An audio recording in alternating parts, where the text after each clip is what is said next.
Imaginons la tentative de faire passer un fil dans le chat d'une aiguille, tout en étant secoué dans des montagnes russes. C'est une belle image, ouais.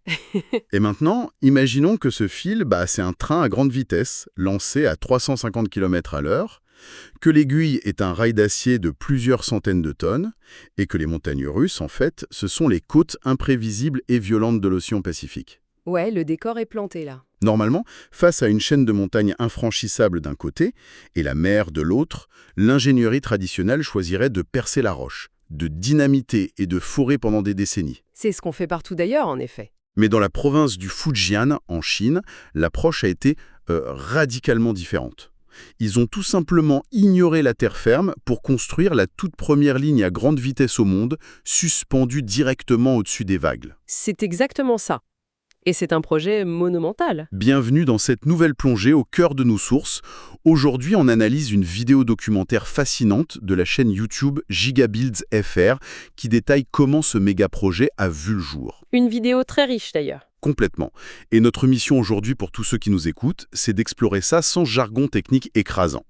On va parler d'ingénierie pure, de robotique et même de géopolitique, parce que ça joue un rôle majeur ici. Oui, ce n'est pas qu'un simple pont, loin de là. Bon, décortiquons un peu tout ça. Pourquoi ce projet, en fait? Avant de parler de train sur l'eau, faut comprendre pourquoi on a décidé de quitter la terre ferme. Le contexte géographique de cette décision, il est fondamental. La province du Fujian, elle présente une topographie particulièrement hostile au développement des transports terrestres. C'est-à-dire? C'est une région qui est massivement montagneuse et les plaines côtières y sont extrêmement étroites. Historiquement, le corridor entre la capitale provinciale, Fuzhou, et le grand port de Xiamen, c'est là que se concentre l'écrasante majorité de l'activité industrielle. Et démographique, j'imagine. Exactement.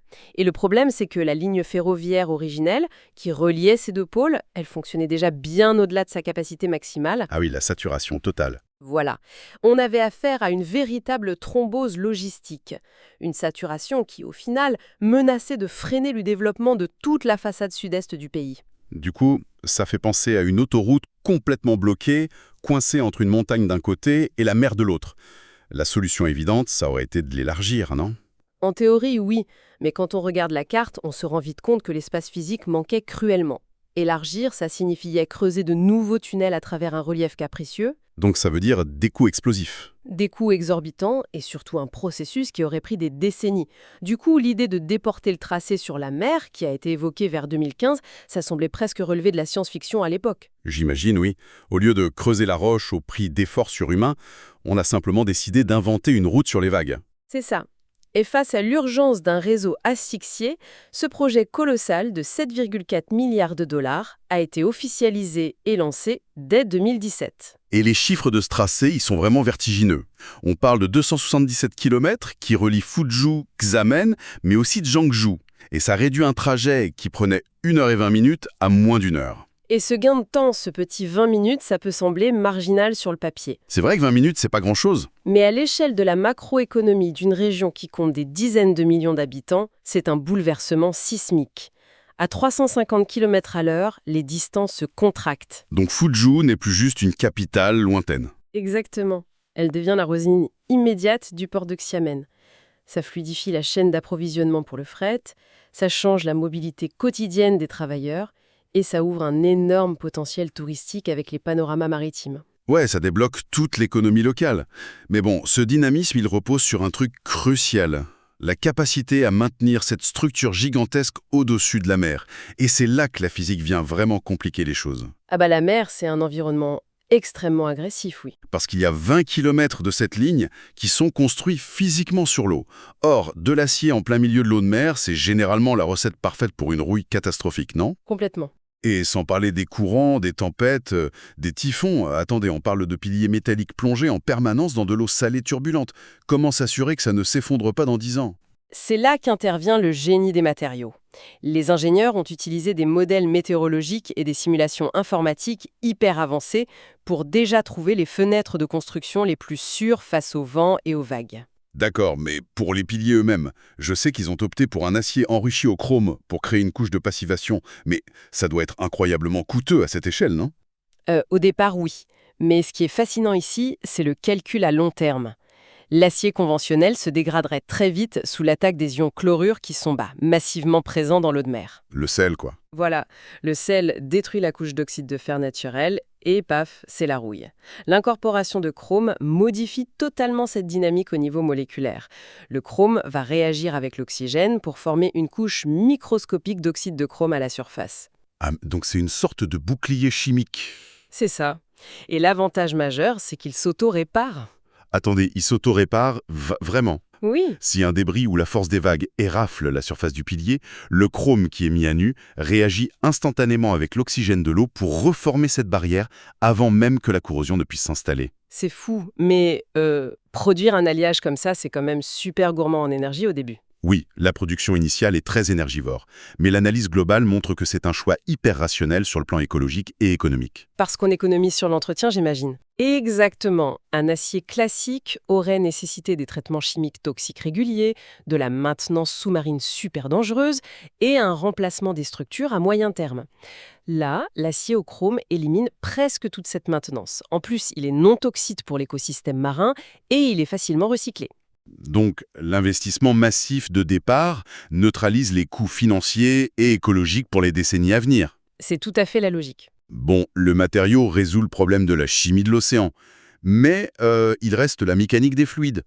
Les vents violents, la houle, les simulations peuvent donner la bonne forme au pont, mais il faut quand même assembler tout ce métal. Et c'est un défi colossal. Bah oui, parce que demander à des ouvriers de construire une voie ferrée de haute précision sur une mer démontée, c'est comme leur demander de faire de l'horlogerie fine en équilibre sur une poutre balayée par des rafales mortelles. C'est juste impossible pour des humains. C'est pour ça qu'ils ont dû revoir totalement leur méthode d'assemblage. Déjà, l'exposition des humains aux éléments a été drastiquement réduite par la préfabrication. Ils ont construit les morceaux sur Terre, c'est ça. Ouais. D'immenses sections du pont ont été coulées et préassemblées sur la terre ferme, bien à l'abri. Ensuite, ces modules géants ont été transportés par des navires grues spécialisés pour être déposés sur les piliers. Ok, donc l'approche modulaire, c'est intelligent. Mais c'est là que ça devient vraiment intéressant. Le vrai casse-tête, c'est le moment de poser les rails. Ah, la pose des rails, c'est le point critique. Parce qu'à 350 km à l'heure, la tolérance d'erreur sur l'alignement, elle se mesure pas en centimètres, mais en fractions de millimètres. Une légère bosse qui serait OK pour un train normal, à cette vitesse, ça devient une force centrifuge mortelle. C'est là que l'intelligence artificielle et la robotique entrent en jeu. Pour atteindre cette précision millimétrique, la seule réponse, ça a été de déployer des robots armés d'IA pour poser ces tronçons de rails. Donc c'est littéralement comme jouer au Lego au-dessus de l'océan, mais avec des blocs géants assemblés par une armée de robots chirurgicaux. Exactement. Mais attention, ce ne sont pas de simples automates qui répètent un mouvement. Le défi majeur, c'est que le pont lui-même, il n'est pas statique. Comment ça? Le pont bouge? Bah oui, une structure de cette taille réagit au vent et au courant. Elle oscille, subtilement, mais constamment. Waouh!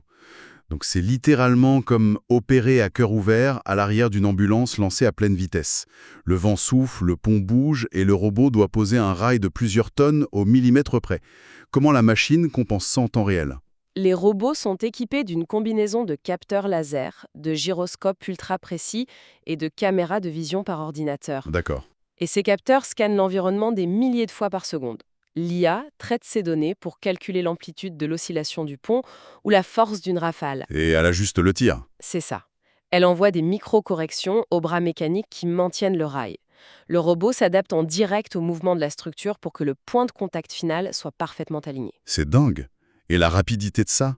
La source mentionne une cadence de pose allant de 1,5 à 2 km de voie par jour. Oui, par jour. Poser 2 km de rail de cette précision au-dessus de la mer, quotidiennement, ça redéfinit complètement les standards. On est passé d'un chantier artisanal à une ligne d'assemblage industriel automatisée et flottante. Et si l'on relie cela à une vision plus globale, cette méthode établit une nouvelle norme mondiale. En soustrayant l'humain des tâches les plus critiques et dangereuses, on augmente l'efficacité tout en assurant une sécurité maximale dans le secteur de la construction lourde. Mais bon, l'ingénierie et les robots ont vaincu l'océan, c'est clair. Seulement, un méga projet comme ça modifie forcément son environnement. La simple installation de ces piliers géants, ça doit remuer des volumes massifs de vase au fond de l'eau, non? Oui, le forage soulève des tonnes de sédiments. Et ces sédiments, ils bloquent la lumière pour le phytoplancton, ils étouffent la faune. comment naviguer dans un contexte où chaque coup de marteau résonne autant écologiquement que, on y viendra, diplomatiquement? Pour l'écologie, les études d'impact avaient bien identifié cette turbidité de l'eau comme la menace principale. Donc, pour protéger la biodiversité marine, les ingénieurs ont confiné les forages. Ils ont mis en place quoi? Des barrières? Voilà, des barrières anti-sédimentation. Ce sont d'immenses membranes géotextiles ancrées au fond-marin et maintenues en surface par des flotteurs. Une sorte de tente de quarantaine sous-marine en fait. C'est une excellente analogie. L'eau peut passer à travers le tissu, mais les particules de sédiments, qui sont plus épaisses, sont bloquées et finissent par retomber au fond, à l'intérieur de la zone confinée. Ok, donc la pollution reste emprisonnée au lieu d'être dispersée le long de la côte. C'est malin. Et en plus de ça, le tracé lui-même privilégie les ponts et les tunnels pour préserver les écosystèmes. Les corridors biologiques marins et terrestres restent ouverts, évitant de fragmenter les habitats. Bon, la protection de l'environnement était gérée. Mais la géographie de cette ligne, elle soulève des questions beaucoup plus vastes. La région du Fujian, elle fait face au détroit de Taïwan. Oui, un détail géographique majeur. Et ce tracé connecte Xiamen et Zhongzhou. Ce n'est pas anodin, parce que Zhongzhou abrite une immense usine pétrochimique qui appartient à un puissant groupe taïwanais. Ce léviathan d'acier devient presque un outil politique, non? Alors, en se basant strictement sur les informations de notre source, le documentaire présente explicitement ce projet comme un outil de rapprochement économique et culturel, qui influence la logistique pure d'un chantier. Les considérations diplomatiques ont dicté l'emplacement de cette artère au même titre que la roche ou le vent. Ouais, l'ingénierie devient l'expression physique d'une stratégie géopolitique. Et construire un projet de 7,4 milliards de dollars si près d'un point de tension mondiale, c'est aussi ériger une vitrine technologique ostentatoire. Tout à fait. C'est prouver qu'on peut dompter l'océan avec de l'acier autoréparateur et des robots. Ça envoie un message clair. Ce qui démontre que ces méga-projets ne sont jamais neutres.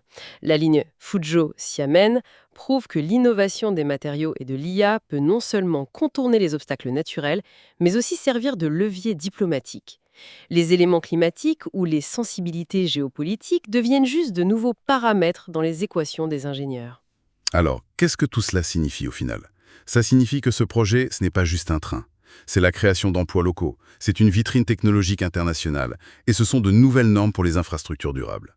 Et cela nous pousse à réfléchir plus loin. Ah oui. Oui, parce que si l'intelligence artificielle et la robotique permettent aujourd'hui de construire des lignes à 350 km/h au-dessus d'océans hostiles en toute sécurité, quelles seront les prochaines frontières géographiques à combler? C'est une vraie question. Les déserts arides, les canyons profonds ou même les banquises pourraient-ils devenir les prochaines autoroutes ferroviaires mondiales? Finalement, la géographie est-elle encore un véritable obstacle au transport humain? C'est une pensée fascinante pour conclure cette plongée. La géographie brute n'est peut-être plus qu'une simple donnée qu'un algorithme peut transcender. Un grand merci à tous les passionnés qui ont suivi cette analyse avec nous aujourd'hui. Continuez à nourrir votre curiosité et à très bientôt pour une nouvelle exploration de nos sources.